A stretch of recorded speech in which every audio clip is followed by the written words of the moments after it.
જ્યારે ઘરમાં અચાનક કોઈ મહેમાન આવી જાય અને ઝટપટથી કોઈ શાક બનાવવાનું હોય અને ઘરમાં જો કોઈ શાક ના હોય તો તમે આલુ મટરની આ સબ્જી બનાવી શકો છો. પંજાબી શાકને પણ સાઈડમાં મૂકી દેશે એકદમ ઢાબા સ્ટાઇલ. આજે આપણે આલુ મટરની સબ્જી બનાવીશું તો એ માટે સૌથી પહેલાં અનિયનને કટ કરી લેવાના છે. તો અનિયનને આપણે છે સ્લાઇસમાં કટ કરવાના છે, એકદમ ચોપ કરવાની જરૂર પણ નથી. આ રીતે આપણે માત્ર એકદમ પતલી પતલી સ્લાઇસમાં કટ કરી લઈશું. તો અનિયનને તમારે આ રીતે જ કટ કરવાના છે જેનાથી એકદમ સરસ રીતે કૂક થઈ જાય. હવે આપણે ટામેટું કટ કરી લઈશું. તો મેં અહીંયા દેશી ટમેટાનો ઉપયોગ કરેલો છે. જો તમારી પાસે હાઇબ્રિડ ટમેટા હોય તો તમે એક ટમેટાની જગ્યાએ બે ટમેટાનો ઉપયોગ કરી શકો છો, કારણ કે દેશી ટમેટું છે એ ખાટું હોય છે, એટલા માટે આપણે વધારે ઉપયોગ નથી કરવાનો. નહીંતર તમારું જે શાક છે એ થોડું ખટાશવાળું બનશે. ઉપરનો જે ભાગ છે એ આપણે કાઢી લઈશું અને આ રીતે હાફ કટ કરવાનું છે, એકદમ નાનું કટ નથી કરવાનું. ત્યારબાદ મીડિયમ સાઇઝના મેં 2 બટેકા લઈ લીધા છે. બટાકાને પણ આપણે મોટા મોટા ટુકડામાં જ કટ કરવાના છે. જો તમે નાના ટુકડામાં કટ કરશો તો એકદમ ગળી જશે અને એમના જે ટુકડા છે એ બરાબર દેખાશે પણ નહીં, એટલા માટે આ રીતે મોટા ટુકડામાં જ આપણે કટ કરીશું. તો જો તમારું બટાકું છે એ નાની સાઇઝનું હોય તો માત્ર એમને 4 ટુકડામાં જ કટ કરવાના છે. અહીંયા મીડિયમ સાઇઝનું બટાકું હતું એટલે મેં 6 ટુકડામાં કટ કર્યા છે. તો આ સાઇઝ આપણે રાખવાની છે. તો બધા વેજીટેબલ્સ કટ થઈ ગયા છે. હવે આપણે શાકનો વઘાર કરી લઈએ. તો 1/4 કપ જેટલું અહીંયા આપણે તેલ લેવાનું છે. શાકમાં છે એ થોડું તેલ આપણે વધારે પ્રમાણમાં જ લઈશું. 2 લસણની કળી એડ કરી દઈએ. ત્યારબાદ 1 ચમચી જેટલું જીરું અને હિંગ એડ કરી દઈએ. જે અનિયનને આપણે સ્લાઇસ કરીને રાખેલી હતી એ અનિયન એડ કરી અને લગભગ અડધો મિનિટ માટે કૂક કરી લેવાની છે.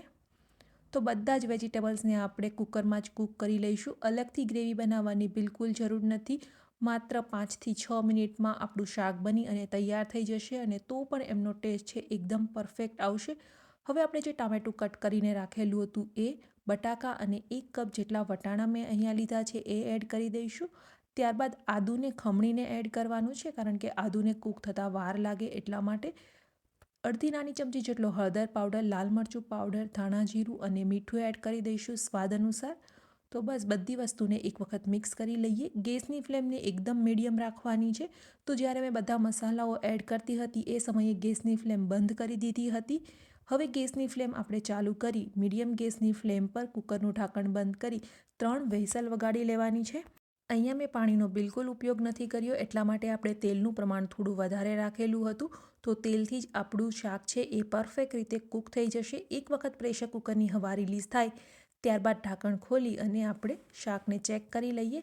તો સૌથી પહેલાં તો આપણે જે ટમેટાને એડ કરેલા હતા એમની છાલ કાઢી લઈશું. ટમેટા એકદમ પરફેક્ટ રીતે કૂક થઈ ગયા છે તો એમની છાલ આપણે પહેલાં કાઢી લેવાની છે, નહીંતર છે આપણું શાક પરફેક્ટ નહીં બને. હવે એક વખત આપણે મિક્સ કરી અને લગભગ 1 મિનિટ માટે આ રીતે જ શાકને કૂક કરી લેવાનું છે. આ સ્ટેજ પર આપણે પાણી નથી નાખવાનું. એક વખત 1 મિનિટ માટે કૂક થઈ જાય અને આપણા ટમેટાં છે એ પણ એકદમ પરફેક્ટ ગળી જાય ત્યાં સુધી કૂક કરવાના છે.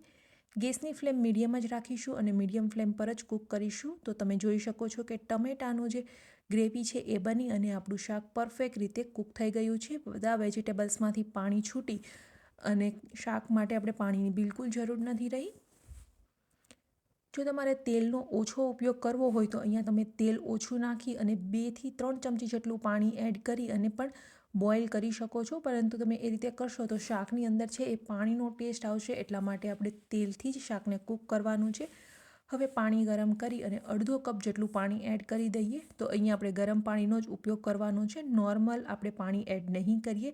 તમે ગરમ પાણી એડ કરશો તો શાક પરફેક્ટ રીતે કૂક થઈ જશે, એટલા માટે.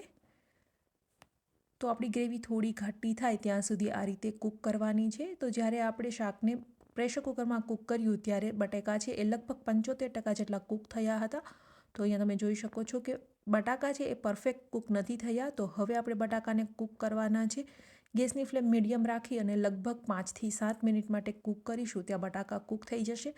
લાસ્ટમાં ગરમ મસાલો એડ કરી દઈએ. 1/4 ટીસ્પૂન જેટલો ગરમ મસાલો મેં અહીંયા લીધો છે. બાકીના કોઈ પણ મસાલાનો આપણે ઉપયોગ નથી કરવાનો, માત્ર ગરમ મસાલો જ એડ કરીશું.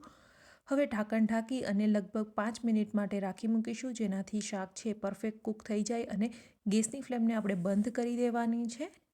અહીંયા તમે તમારી ઈચ્છા મુજબ ઓછો અથવા તો વધારે ગ્રેવી રાખી શકો છો. તો મેં અહીંયા થોડું વધારે વાર કૂક કરેલું હતું અને ગ્રેવી છે એમને થોડી ઘાટી કરી દીધી હતી.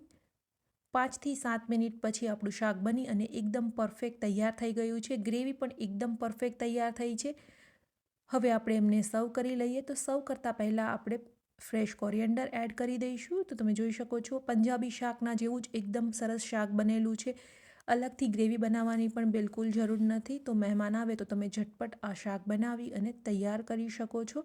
નોર્મલી જે આપણે વટાણાનું શાક બનાવતા હોઈએ છીએ એમના કરતાં ખૂબ જ ટેસ્ટી બનશે. અને અનિયન પણ આપણે ડાયરેક્ટ જ એડ કર્યા હતા તો પણ અહીંયા અનિયન બિલકુલ નહીં દેખાય, કારણ કે અનિયન છે એકદમ સરસ રીતે અહીંયા ગળી ગયા છે. અને આપણા બટેકા છે એ પણ એકદમ પરફેક્ટ રીતે કૂક થઈ ગયા છે અને એકદમ ક્રીમી થઈ ગયા છે. તો એક વખત આ રીતે શાક જરૂરથી ટ્રાય કરજો.